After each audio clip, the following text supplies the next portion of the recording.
সকলকে স্বাগত জানাচ্ছি।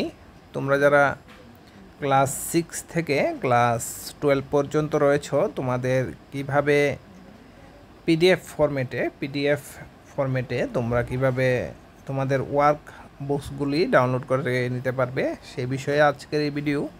তোমাদের কিন্তু ওয়ার্কবুকগুলি ডাউনলোড করতে scrttripura.org এই ওয়েবসাইটে চলে আসতে হবে। এই ওয়েবসাইটে আসার পর তোমরা কিন্তু এই জায়গায় লক্ষ্য করবে যে 3টা দাগ রয়েছে, সেই জায়গার মধ্যে তোমরা ক্লিক করবে।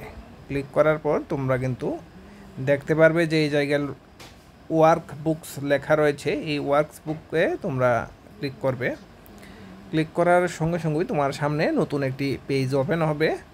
তার মধ্যে কিন্তু ক্লাস 6-এর প্রথম ওয়ার্ক বুকসগুলি রয়েছে। বেঙ্গলি যদি প্রয়োজন হয় তাহলে বেঙ্গলিতে ক্লিক করবে, যেটা প্রয়োজন তার মধ্যে ক্লিক করে ডাউনলোড করতে পারবে। তারপর 7-এর রয়েছে, ক্লাস 8-এর রয়েছে, তারপর কিন্তু ক্লাস 9-এর রয়েছে, ক্লাস 10-এর রয়েছে, তারপর ক্লাস 11-এরগুলো রয়েছে, তারপর রয়েছে ক্লাস 12-এরগুলা। এবং আমি ভিডিওর ডেসক্রিপশনে তোমাদের লিঙ্ক দিয়ে রাখবো, সেই লিঙ্কে কিন্তু ক্লিক করেও তোমরা ডাউনলোড করতে পারবে। ভিডিওটি ভালো লাগলে অবশ্যই লাইক করবে, বন্ধুদের সঙ্গে শেয়ার করবে। ভিডিওটি দেখার জন্য অসংখ্য ধন্যবাদ।